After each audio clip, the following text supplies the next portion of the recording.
Pembahasan soal TO Bahasa Indonesia yang dilaksanakan tanggal 26 April 2023. Pada pembahasan kali ini akan kita bagi menjadi 5 sesi. Videonya akan kita bagi menjadi 5 sesi. Tiap-tiap sesi berisi pembahasan 10 soal.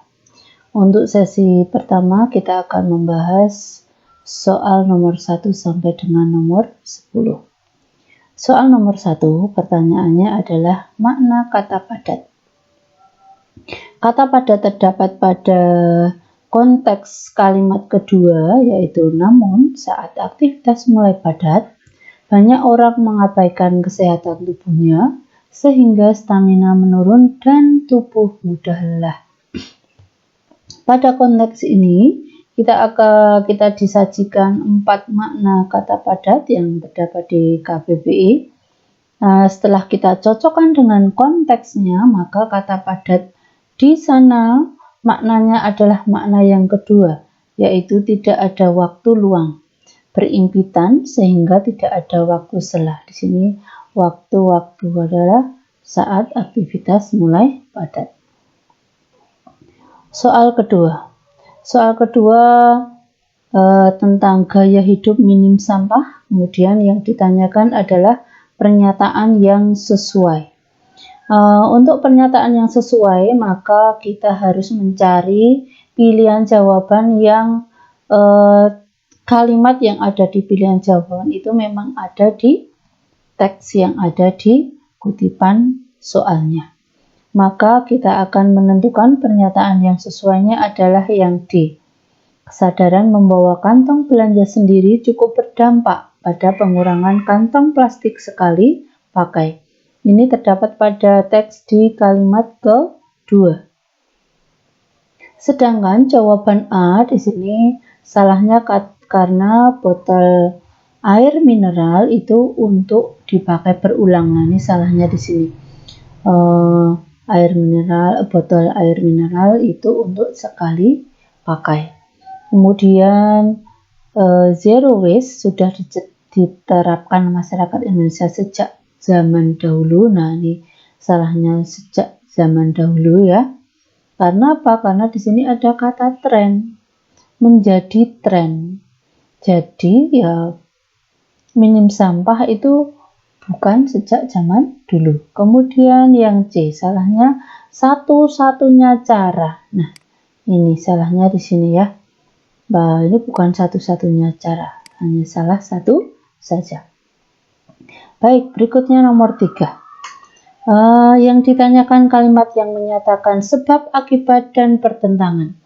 Untuk mencarinya, kita harus mencari konjungsi yang digunakan, yaitu pertama kita cari konjungsi sebab akibat. Ada di kalimat yang mana? Yaitu ada di kalimat yang ketiga, yaitu konjungsinya sehingga. Kemudian yang menyatakan pertentangan, konjungsinya adalah namun. Baik, jadi jawabannya ada di kalimat ketiga dan kelima. Nomor 4. Ide pokok. Ide pokok itu gagasan utama. Gagasan utama itu inti dari kalimat utama. Kita mencari dulu kalimat utamanya yang mana.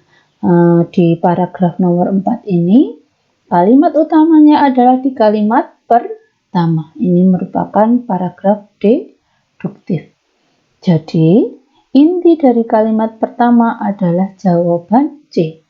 Tradisi bermain petasan dan kembang api untuk menyambut bulan Ramadan dan Lebaran. Berikutnya, nomor 5. Baik, nomor 5 yang ditanyakan adalah kalimat fakta. Ingat, kalau fakta itu harus sudah benar-benar terjadi berupa data bersifat objektif ya. Bersifat objektif, tidak subjektif. Kalau subjektif itu nanti menjadi opini. Maka ini jawabannya adalah pilihan jawaban A, 1 dan 3. Sebetulnya nomor 2 juga fakta, tetapi kalau B, 4-nya salah, 4-nya opini. C salahnya 5-nya opini. D salahnya 4-nya, begitu ya. Jadi yang tepat adalah 1 dan 3. Nomor 6. Yang ditanyakan ringkasan. Ingat nak, ringkasan konsepnya adalah GU1 ditambah GU2. Gagasan utama paragraf 1 digabungkan dengan gagasan utama paragraf 2. Tidak boleh dibolak-balik, tidak boleh hanya dari satu paragraf. Maka ini adalah paragraf 1 itu paragraf deduktif, kalimat utamanya di awal, gagasan utamanya di awal. Paragraf 2 juga deduktif, gagasan utamanya ada di kalimat pertama juga. Maka kalau kita gabungkan ini menjadi jawaban D.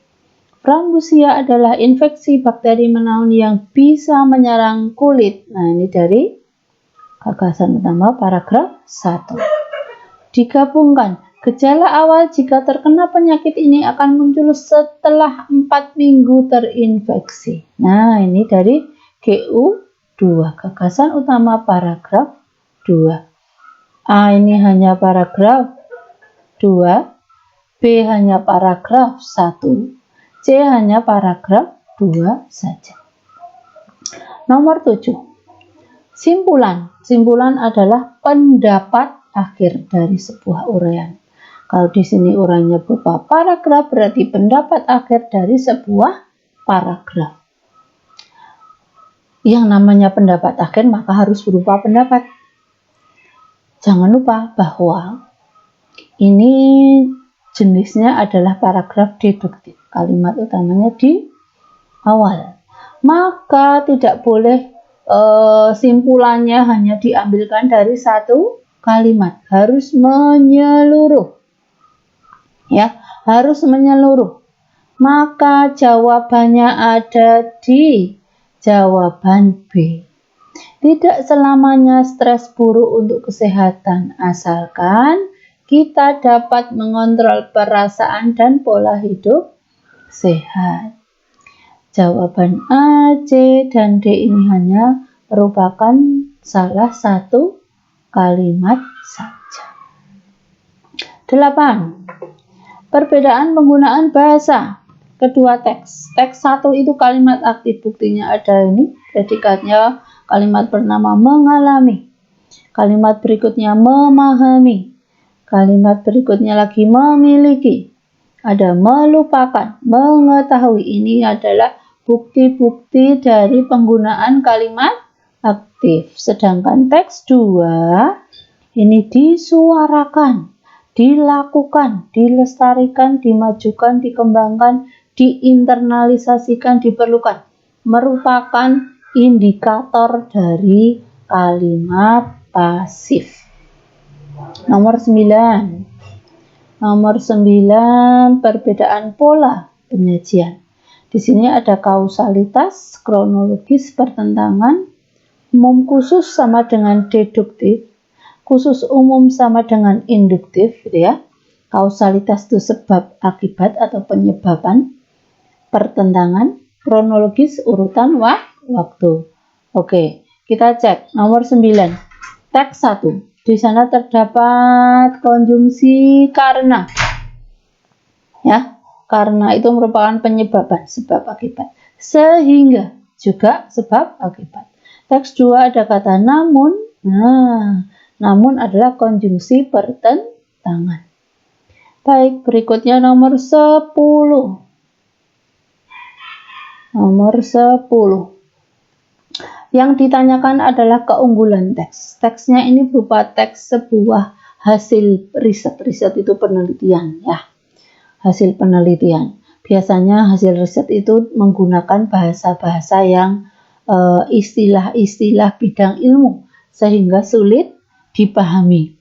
Namun di teks ini istilah yang digunakan itu sudah umum, meskipun ini istilah tetapi istilahnya sudah merupakan istilah yang populer, yang mudah, yang sudah dikenal banyak kalangan, gitu ya. Tidak hanya kalangan medis yang tahu makna kata didiagnosis misalnya. Tidak hanya orang medis yang tahu istilah hormon reproduksi. Tapi ini sudah menjadi bahasa yang populer. Temanya tema kesehatan ya. Tema kesehatan disajikan dengan bahasa populer sehingga memudahkan pembaca dalam memahami isinya. Kalau populer itu hubungannya pasti dengan mudah memahami. Mengapa tidak B jawabannya? Kalimat-kalimat tunggal, ini bukan kalimat tunggal. Ini banyak sekali kalimat majemuk. Kemudian C, mengapa salah? Istilah bidang ilmu kedokteran yang cukup dikenal. Kalau dikenal ya hubungannya pasti mudah memahami isinya, bukan meyakinkan pembaca. Kalau meyakinkan pembaca itu dengan data-data dan fakta yang sangat rigid misalnya begitu ya. Itu nanti untuk meyakinkan pembaca. Kemudian D, teks tersebut kausalitas sehingga memudahkan pembaca, ini juga salah. Kausalitas mungkin tetapi tidak bisa dipakai sebagai alasan untuk memudahkan pembaca mencerna isi informasi. Kalau mencerna isi informasi itu mudah, berarti ya dari kosa katanya saja. Baik, ya, sesi 1 kita akhiri sampai soal nomor 10. Nanti akan kita lanjutkan ke sesi 2.